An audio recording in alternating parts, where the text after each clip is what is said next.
안녕하십니까. 우리 사회가 어떤 방향으로 발전해 가야 할지 모색하는 자유경영원 문근천입니다. 이번 주제는 국가란 무엇인가 라고 하는 조금 다소 거창한 주제에 대해서 말씀을 드리겠습니다. 이 제목은 제가 정한 것은 아니고 우리 보면 이 제목에 책이 두 권이 있습니다. 하나는 유시민 작가에 의해서 이 좌파적인 작가라고 볼 수 있는데 유시민 작가가 쓴 책이 있고요. 또 하나가 이제 민경국 교수라고 자유주의 학자가 이제 쓴 똑같은 제목의 책, 국가란 무엇인가라고 하는 책이 있습니다. 그 내용들을 중심으로 해서 오늘 말씀을 좀 드리겠습니다. 이 유시민 작가의 국가란 무엇인가, 이 책은 유시민 작가가 뭐 운동권 출신인 것은 다 알고 계시죠. 그래서 이 좌파적인 시각에서 쓴 국가론이다 이렇게 볼 수가 있겠습니다.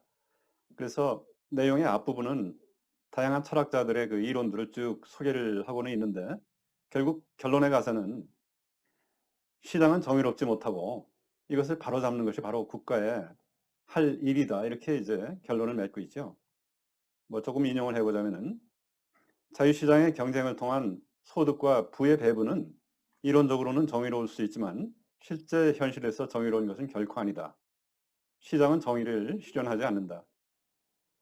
현실의 시장은 욕망을 충족하는 데는 효과적이지만 정의를 실현하는 데는 아무 관심이 없다. 더 분명하게 말하자면 자유로운 시장은 반드시 사회 정의를 위협한다. 그렇다면 국가는 어떻게 이것을 바로잡을 수 있는가? 뭐 이렇게 이제 결론을 맺으면서 결국 유시민 작가의 마인드에 의하면은 시장이라 하는 것은 꽉 조이고 규제해가지고 이걸 규제하는 것이 바로 사회 정의를 실현하는 것이다. 그렇게 보는 것이죠. 그런데 상식적으로 사실 시장을 옥죄고 규제하는 것이 개인과 기업들의 자유를 손상을 하고 이 사회를 쇠퇴하게 할 것이다 하는 것을 과연 유시민 작가 정도 되는 사람이 이걸 모를까? 참 신기한 일이다 하는 생각도 들긴 들어요. 알면서도 그러는 것 같기도 하고. 뭐 하여튼 그렇습니다. 아, 국내에 또 민경국 교수는 이제 하예크 연구자로 이제 잘 알려져 있죠. 그래서 이 국가란 무엇인가라고 하는 책을 자유주의적인 관점에서 이제 썼습니다. 민경국 교수가 보는 자유론적인 국가라고 하는 것은 자유국가죠. 우리가 사는 자유국가. 이것은 진리를 존중하고 한 사람 한 사람의 자유와 존엄을 지켜주고 정부를 비롯하여 아무도 타인을 수단으로 취급하지 않고 폭력, 거짓, 선동, 조작, 증오 같은 불의가 저질러지지 않는 나라. 그리고 석기 시대의 야만 정신에서 벗어나 문명화된 정의 정신을 구현하는 나라. 이런 나라가 바로 자유국가다. 그렇게 설명을 하고 있습니다. 한국의 정치 현실을 보자면은 자유주의 이 철학은 아주 미미한 뿌리조차 잘 내리고 있지 못하다 할 정도죠. 다만 뭐 우리 같은 일반 민초들이 꾸준히 이걸 이제 절차탕마하고 하면서 이 시기가 무르익기만을 이제 기다리고 있는 그런 중인데 다행스럽게도 미국이라든지 이 세계 추세를 보자면은 점차 이 자유의 공화국 이걸 어떻게 다시 회복을 할 것이냐라고 하는 거센 그러한 움직임들이 일고 있는 것을 볼 수가 있습니다. 자, 그래서 이 국가론, 자유주의 국가론도 있고 뭐 사회주의 국가론도 있고 사회주의 국가론은 전체적으로 보자면 하나의 국가주의 체제 국가론이라고 이렇게 볼 수가 있겠는데 이러한 국가를 제대로 이해를 하기 위해서 근대 국가가 어떤 과정을 거쳐서 생겨났는지 하는 것을 조금 간략하게 이제 살펴보도록 하겠습니다. 국가가 생겨나기 이전의 상태, 이거를 자연 상태라고 얘기를 합니다. 자연 상태. 이 홉스는 자연 상태를 갖다가 이렇게 묘사를 했죠. 만인에 대한 전쟁 상태. 이런 자연 상태 속에서는 그 어떤 것도 부당한 것이 될 수가 없다. 법도 존재하지 않고 법이 존재하지 않으니까 불이라고 하는 것도 존재하지 않는 것이죠. 어떤 일을 당할지 알 수가 없는 거예요. 그래서 이런 상태에서는 소유도 내 것 내 것도 존재하지 않습니다. 저마다 획득할 수 있는 것만이 자기 것이며 이것도 이제 자기가 유지 가능한 기간 동안만 자기 것이 되는 그러한 상태. 상당히 가혹한 그런 상태죠. 이러한 그 가혹한 상태를 벗어나고자 사람들은 이성을 총동원해서 하나님의 뜻이 인간사에 이것이 축적이 되고 했는 그런 결과 자연법에 따라서 이 자연법이라 하는 것은 하나님의 뜻이 인간에 남아있는 그 흔적이라고 볼 수 있는 것이에요. 이거에 따라서 사회 계약을 맺은 것이 바로 근대국가다. 이렇게 설명을 하고 있습니다. 그래서 이 서양 사회에 있어서 근대국가 이 개념을 보면은 우리는 기독교 신앙을 또 이제 이해를 해야 되는 것이죠. 그래서 이 사람들은 이러한 상태, 이 아주 그 엄혹한 이 자연 상태, 이거를 극복하기 위해서 강력한 권력을 가진 국가에게 모든 권리를 백지위임을 하는 그런 계약을 체결을 했다. 이것이 홉스의 그 생각이에요. 그래서 홉스는 리바이어던이라는 그 책에서 그 표지에 보면은 수많은 인간으로 이루어져 있는 그 갑옷을 입고 있는 그 절대 권력자가 한 손에 칼을 들고 이렇게 군림하고 있는 그 모습이 형상화가 되어 있죠. 자, 그래서 홉스에 있어서 국가는 사회 위에 이 군림을 하는 그런 존재로서 일종의 그 사령탑 같은 그런 이미지입니다. 하나의 조직으로서 국가가 자생적인 질서라고 볼 수 있는 그 사회 위에 이렇게 군림을 한다. 이런 그 사상이기 때문에 홉스의 그 국가론, 이것은 국가주의 국가론이죠. 자, 그런데 이제 영국이라든지 미국 이렇게 쭉 그 자유주의적인 그런 관점에 이제 국가론을 또 발전시킨 하나의 철학 사조가 나타나는데 여기서는 이 개인이라고 하는 부분이 상당히 그 중심을 차지하고 있는 그런 국가론이라고 볼 수가 있습니다. 이거는 어떤 식의 그 흐름을 가지고서 이제 탄생이 됐느냐 하면은 그 출발점은 르네상스죠. 그 이전에는 종교라고 하는 틀 속에 이렇게 꽉 매여져 있었던 봉건 체제, 이 속에 매여져 있었던 그 사람들을 하나의 독립된 개인으로 보는 그런 사고가 이제 싹틀 수 있게 이렇게 만든 거 아닙니까? 이어서 종교개혁이라고 하는 것이 나타나면서 이제 뭐 칼뱅의 어떤 이 종교개혁의 그 정신을 볼 것 같으면은 극도의 아, 공동체를 중시하는 그런 태도, 이 속에서 자기 절제가 아주 극도의 뭐 수도 승가와도 같은 그런 식으로 열심히 자기 본업에 이렇게 종사를 하는 마치 그 봉건 시대 때 그 수도원과 같은 그 생활이 일상화가 되는 그런 상태가 바로 칼뱅주의 이 신교의 그 윤리라고 볼 수가 있는데 이것이 나중에 이제 네덜란드를 거쳐서 영국으로 이렇게 가면서 이 청교도가 됐죠. 청교도들은 자신이 결성한 공동체를 굉장히 중시하는 그런 태도를 가지고 있습니다. 그래서 자기가 추구하는 어떤 목표를 향해서 아주 주도 면밀하게 열심히 근검절약하면서 이렇게 사는 그런 태도, 그리고 질서와 규율을 중시하죠. 그리고 감정에 치우치지 않는 절제된 냉정한 그런 태도, 이것이 하나의 사회의 하나의 그 흐름이 풍토가 되면서 이것이 자본주의 이 하나의 정신이 태동이 되게 되었다라고 하는 것이 막스 베버의 바로 그 저술 신교의 윤리와 자본주의 정신이라고 하는 거 아닙니까? 그래서 이 종교 개혁을 통해서 자본주의적인 그 사회 개혁이 일어났고 이런 거를 바탕으로 해가지고 미국 혁명을 거치고 하면서 이제 자유주의 국가 건설의 하나의 그 논리가 나타난 그런 그 흐름을 가지고 있습니다.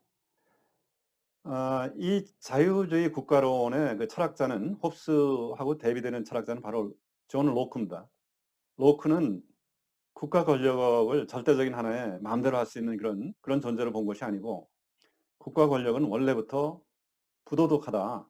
그래서 로크의 그 해답은 어떤 것이냐면은 이 국가의 의무는 뭐 더도 덜도 아니고 국민들의 자유와 재산, 생명 이거를 보호하는 것이 국가의 의무다. 그리고 타고난 하나의 그 권리로서 자연권을 보장을 하려면은 반드시 국가의 권력을 제한을 해야 되고 이것을 위해서는 견제와 어떤 균형이라고 하는 이 권력의 분립이 필요하고 그리고 대표의회제 그리고 법의 지배 이런 것이 필요하다 하는 논리들을 쭉 얘기를 했죠. 이거를 미국 건국의 아버지 토마스 제퍼슨이나 이런 그 사람들이 깊이 공부를 해가지고 미국이 독립을 할 때 미국의 헌법에다가 이것을 담아냈던 것이 바로 미국의 건국이다. 그렇게 볼 수가 있는 것이고 이것이 우리하고도 관계가 큰 것이 한국의 1948년 8월 15일 대한민국의 건국은 바로 미국의 자유주의 국가론 이거를 한국에 접목을 했는 것이 바로 이 한국의 이 건국이다. 그렇게 볼 수가 있는 것이죠. 이러한 그 사상이 토대가 돼가지고 나타난 것이 그것이 자유주의 국가론입니다. 그래서 자유주의 국가론은 이제 말 그대로 자본주의적인 사적 이 기업의 사적인 기업 이거를 자율적으로 열심히 뛰고 하는 이것을 보장하는 시장 자유 체제 이거를 이제 자유주의 국가라고 이렇게 볼 수가 있는 것인데 이 사적인 기업이 높은 생산성을 내기 때문에 이걸 기반으로 하는 어떤 교환 경제 시장 속에서 이게 교환 경제가 이루어지면서 전체 이 개인들이 국민들이 이용을 할 수 있는 것보다 훨씬 더 많은 재화를 이 생산성을 가지고 창출을 해내는 것이죠. 그래서 사실은 이 자유주의 국가에서 어, 좀 열악한 조건에 있는 그런 사람이다 하더라도 아주 객관적으로 놓고 보자면은 예컨대 이제 한국 사회에서 좀 열악한 조건에 있는 어떤 사람, 그 사람의 생활 수준이다 하는 것은 사실은 북한의 최상류층보다 잘 살고 있다 이렇게도 볼 수가 있는 것입니다. 이와 같이 누군가 이 더 많은 사회재산 이걸 얼마든지 열심히 해가지고 이거를 누릴 수 있는 그런 자유가 보장되는 그런 사회 속에서 모두에게 유익한 그런 그 가치가 창출되는 사회 이것이 바로 자유주의 국가죠.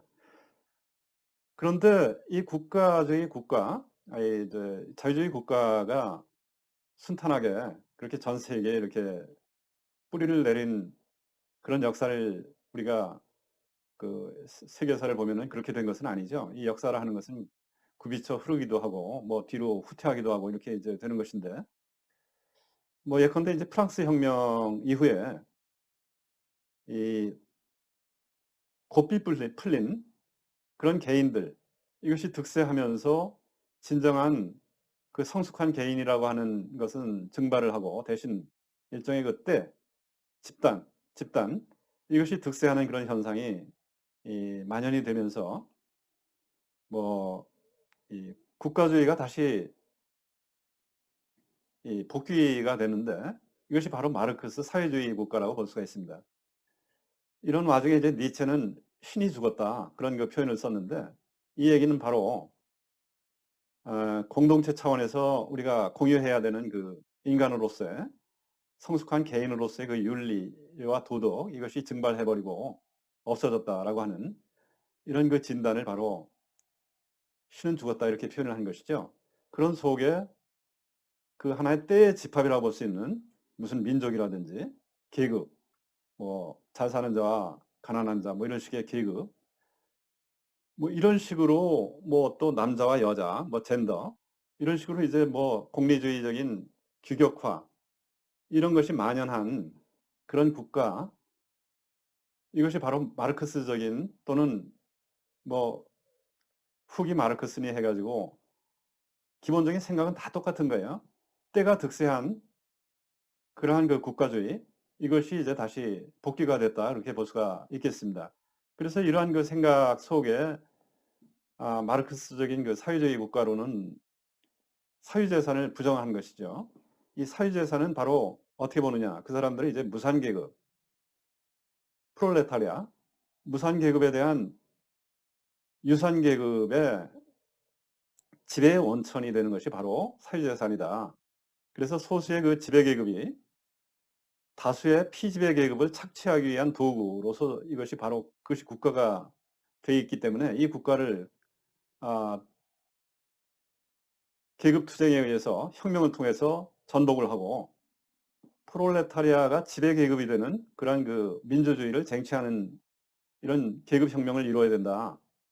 이렇게 이제 생각을 하고 있는 것이 마르크스의 그 혁명론이죠. 근데 여기서 말하는 이제 민주주의를 쟁취하는 것이다 하는 것은 바로 그 사회주의 혁명을 하겠다 하는 그 얘기를 그렇게 표현을 하는 것입니다. 우리가 역사적인 이 경험적으로 봤을 때 마르크스 사회주의적인 국가, 이 국가주의는 불가능하다 하는 것을 알 수가 있습니다. 구소련의 그 멸망 이런 데서 볼 수 있듯이 이런 국가론으로 통치하는 그런 모든 나라는 이제 반문명적인 그런 그 흐름을 거쳐가지고 국민을 노예화하게 되고 그러면서 전체가 이제 쇠퇴하는 그런 경로를 밟게 될 수밖에 없는데 어, 그럼에도 불구하고 이러한 움직임이 이제 반복적으로 이렇게 나타나고 있다. 에, 우리가 이제 다시 한번 이 자유주의 국가론하고 사회주의 국가론하고의 어떤 차이 속에서 마르크스 사회주의 국가론이 이것이 안 되는 이유, 이거를 조금 에, 다시 한번 살펴보자면은 첫째, 우리가 자유라고 하는 것이 우리가 자유체제에서 개인들이 누리는 이 자유라고 하는 것이 사실 각 개인을 보자면은 그렇게 뛰어난 사람들이 모여 있는 그런 체제가 아니죠. 각 개인은 나름대로 자기의 어떤 그 생업, 이 속에서 한정되어 있는 자기 나름대로의 그 지식을 바탕으로 해가지고 열심히 일을 하는 것인데, 그런데도 이것이 엄청난 그런 그 결과를 만들어내는 것은 이런 지식들이 총체적으로 봤을 때는 서로 이 협력, 분업과 협력 속에서 엄청난 그 이 창의력을 만들어내기 때문에 그런 것입니다. 만약에 이것을 중앙에서 통제를 하려고 한다라고 이렇게 사회주의적인 그런 발상을 했다. 이거는 뭐냐면은 각 개인이 가지고 있는 그런 모든 지식, 이것을 어떤 그 중앙 관료로서 일을 하고 있는 엘리트가 다 가지고 있다라고 하는 그 자만, 이런 말도 안 되는 자만심을 보이고 있는 거나 마찬가지가 되는 것이에요. 여러분들이 그 친구나 이런 사람들이 나하고 전공이 다르다 했을 때, 뭐 예컨대 이 친구는 무슨 건축과를 나왔다. 그랬을 때 그 사람이 가지고 있는 공부에서 온, 그다음에 그 사회적인 경험 속에서 이 축적한 그런 지식을 나는 뭐 반도 못 가지고 있는 것이죠. 10분의 1도 안 되겠고. 이런 것을 두 사람만 봐도 그런데 사회 전체적으로 봤을 때 이 수많은 개인들이 이 각자 나름대로 열심히 분업을 하고 있는 이 체제, 이것을 있는 그대로 봐주지를 못하고 이것을 중앙에서 통제를 하겠다 하는 그, 이것은 지식의 한계, 그리고 또한 그 인센티브 문제가 있다고 그랬죠. 이 사회주의라고 하는 것은 내가 개인적으로 아무리 열심히 하더라도 나한테는 어떤 성과가 전체적으로 내가 노력한 만큼의 성과가 오지를 않기 때문에 결과적으로는 그렇게 창의력을 가지고 열심히 하려고 하는 인센티브가 생기질 않는다. 이런 그 두 가지 문제 때문에 장기적으로 국민은 전체적으로 이 빈곤에 빠지게 되고 결과적으로 서로 눈치만 보면서 어떻게 내가 이 만인의 투쟁 속에서 나의 어떤 그 이익을 추구할 것인가, 이런 상태가 말하자면 뭐 북한이라든지 베네수엘라라든지 이런 나라의 국민들이 처해 있는 그 상태라고 볼 수가 있는 것이죠. 두 번째, 이 정부 관료가 기업이라든지 개인에 대해서 어떤 생사 여탈권을 가지고 있는 이런 상태, 이거는 법치가 아니죠. 법치가 실종되어 있는 상태인데 분배 목적이라든지 어떤 복지, 공정경제라든지 뭐 소득주도 성장이라든지 이런 사회주의적인 정책을 내세우면서 사람들을 집단으로 나눠 가지고 이 집단의 목적을 위해서 다른 집단을 갖다가 수단으로 이렇게 취급을 하는 이런 사회주의 체제. 이거는 인간을 목적 그 자체로 취급을 하는 것이 아니라 어떤 집단에 따라서 수단으로 취급을 하는 것이죠. 이거는 이제 그 자체에서 봤을 때 벌써 이런 국가는 노예 국가다 하는 걸 알 수가 있는 것입니다. 그다음에 이 사회주의자 이런 사람들이 늘 입에 달고 사는 그 정의라고 하는 이 개념, 이것이 자유체제에서 말하는 정의하고 완전히 다른 것이죠. 자유체제 속에서는 정의라 하는 것은 정의로운 이 시장 속에서의 이 개인들의 어떤 분업과 협력, 이 속에서 정의로운 그 행동 규칙, 룰을 지키는 이거를 정의라고 하는 것이에요. 그런데 그 얘기는 결국 정부가 개인들의 어떤 사적 영역, 특히 그 재산, 생명, 자유 이거를 침해하는 행위를 갖다가 이 금지하는 그러한 그 규칙을 정하고 이거를 철저하게 지켜질 수 있도록끔 하는 이 장을 유지하고 하는 그런 역할을 하는 것이다 하는 이 본연의 목적, 이거를 잘하는 그 정부가 정의로운 정부가 되는 것이죠. 이것이 자유론적인 그런 국가에 있어서의 그 정부의 역할인데, 사회주의자들은 정의라고 하면은 늘 분배 정의를 얘기합니다. 가진 자의 것을 빼앗아서 덜 가진 자한테 재분배하는, 이거는 국가를 하나의 그 수단으로 삼아 가지고 노예로 가는 그런 길이라고 볼 수 있는 것이죠. 그다음에 사회주의 국가론을 가지고 있는 사람들은 이 문명에 대한 하나의 접근이 자유주의 국가론을 가지고 있는 사람하고는 완전히 다릅니다.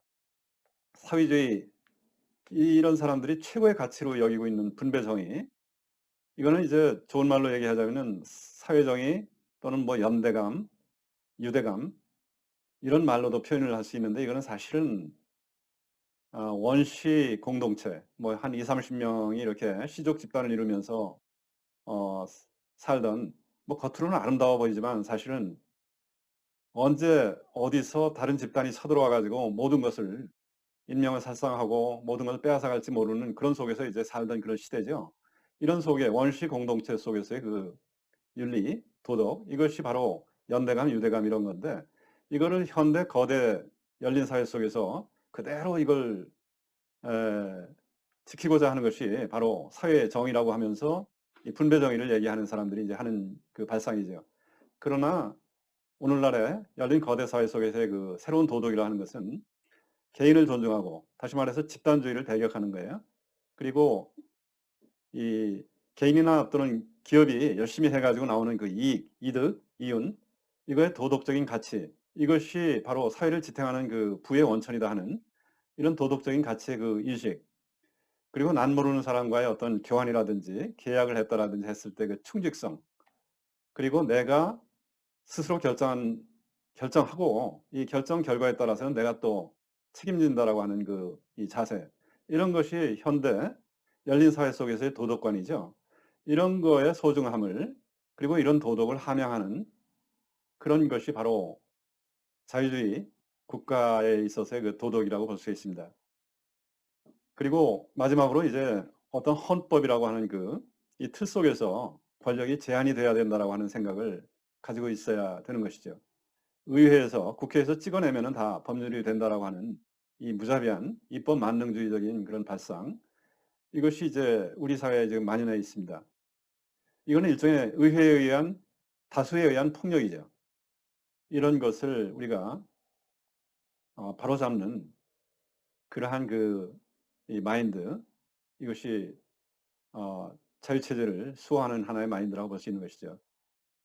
그래서 결론을 좀 말씀을 드리자면은, 이 자유의 국가가 되느냐 아니면은 그 반대로 국가론적인 뭐 사회주의 체제 이런 식으로 빠지느냐 하는 것은 전적으로 그 사회 구성원들의 이 됨됨이, 이것이 진정한 개인으로서의 그 구성원이냐 아니면 단지 때 속에 어떤 개체들 이렇게 이 타락을 하느냐 하는 문제라고도 볼 수가 있습니다.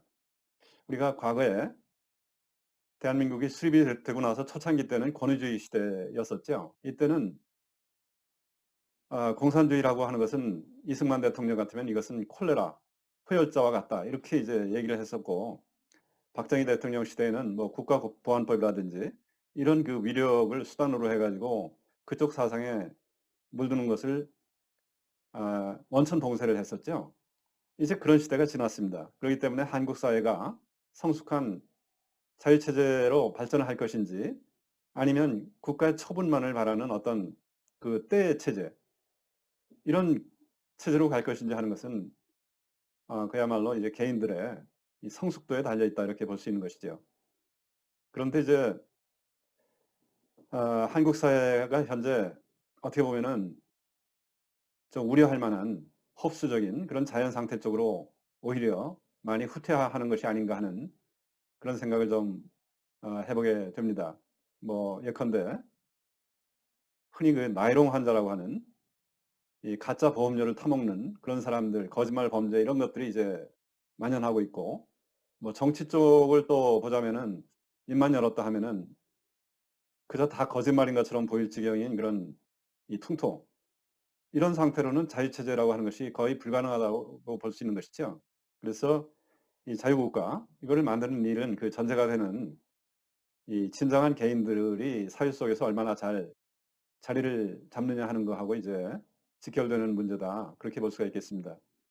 고삐 풀린 이런 개인이 아닌 진정한 개인들이 사는 이 사회가 돼야 자유국가가 될 수 있는 것이죠. 그렇게 되려면은 나에게 직접적으로 어떤 손해가 나느냐, 뭐 내가 불편하냐 이런 차원이 아닌